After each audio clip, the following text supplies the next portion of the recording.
Interior design. Tell us more. From Toronto, actually, is Della Burford, the author of Magical Earth Secrets. Good morning, welcome. Good morning. You don't always dress like this. No, I don't. No. This is a special storytelling hat that I wear when I'm telling stories. Okay, but you're really an interior designer, and that's where your training is. How did you become involved in children's storytelling? Well, interior design is something that I studied in 1965 in New York. And I taught interior design for 6 years at college, but then I decided I wanted to work with children. So I wrote stories for children and started storytelling. And you've traveled the world telling stories to children. Yes, I have. My first book, Journey to Della, toured 7 years. Wow. A New York company produced it, and it toured Guatemala and Italy and all over the world, really. Are kids everywhere, regardless of where these stories are taken? They are, and I think if a story is fun, which of course Della is, it can go anywhere in the world and the children love it. And when you're talking about kids opening up their imaginations and becoming, you know, their true selves, every child in the world is searching for that.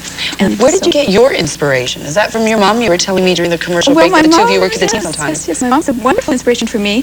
She's always encouraged me as a very young child to be creative.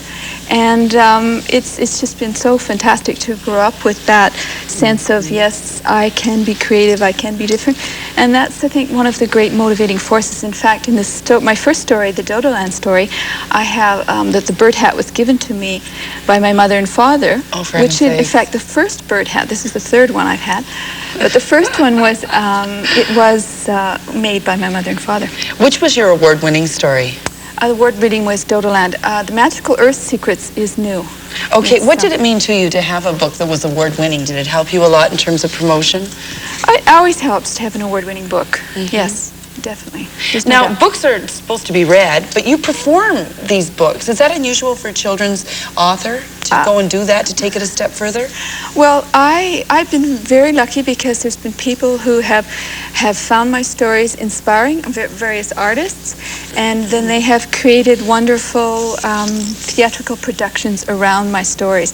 Fortunately, I've been able to be artistically in some way involved in those productions. So like the production in New York, I helped artistically direct, so and I'd helped with the costumes, and I would go to New York and see it performed, and it was wonderful. This has been performed. This story has been performed in New York for 2 years. Yeah. The adaptation that's being done here, though, is so unique and so wonderful. It is really something How fantastic. does the Magical Earth Secrets tie into an Edmonton celebration of the environment? The story is an environmental story. I call it, in fact, an environmental picture book. It's about a little eagle child who has lost its power because of the pollution of the water and the pollution of the air, and through the telling of the story, it learns the secrets to be able to get its strength back again, and meets all of the different elements, you know, the water spirits and the wind, and all. It's wonderful. How are kids responding to environmental messages? Oh, it's very important right now.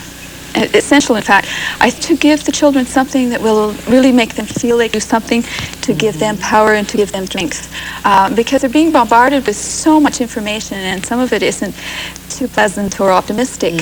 So that's one of my main things that I'm working on and doing, is trying to create an optimistic message for the children that you can do something. There are a lot of things you can do, and the theater production certainly does that is going to be done here in Edmonton. Did you always feel a responsibility to educate children when you decided you were going to write books for children? Or did you start out thinking, I'm just going to entertain, we're going to have fun? Well, that's interesting. I think when I first started writing stories for children, I did not know they were even children's stories. I wrote them just for my friends. And then it turned out that when I showed my paintings and stories in an art gallery, everybody said, these are stories for children. And then once I realized that, I wanted to work with the children and found I loved it so much. And the educational aspect of it came, I think, because I had been teaching 6 years before that in a college, and teaching and educational things just became natural. In fact, there's an environmental activity guide to the book that has it will be published next month, and it's got all sorts of things for kids to do and teachers to do with their children in the classroom. You were educated in Alberta. Toronto is home for you now. How did you come to tie in with the celebration of the environment? Yeah, that was a wonderful coincidence. Maria Formola, who is the great inspiration of the celebration here. She came to a wilderness camp in British Columbia where I and my husband, Dale Bertrand, and another native man from Toronto, Vern Harper, were doing a workshop. And she saw me telling the magical earth secrets in a teepee. And she said, I am going to perform this story. And through dance? Yes. And I, in fact, am going to create a celebration. And she 2 minutes after she saw the story being told. So you were the inspiration for this? Yes, and this was 2 years ago. And she's been working on it 2 years. So what can we expect with this celebration of the environment? Well, it's really wonderful. I came in 5 days ago so that I could see the rehearsals, and the performance is absolutely full. There's a puppet that has been made by Noreen Crone-Finlay, which is the little eagle child, and it's so beautiful. And the costumes are fabulous. There's costumes of the wind, and there's wonderful. And Maria, of course, her dances are just spectacular. And singing, Pauline LaBelle sings, and she's got a voice like a bird.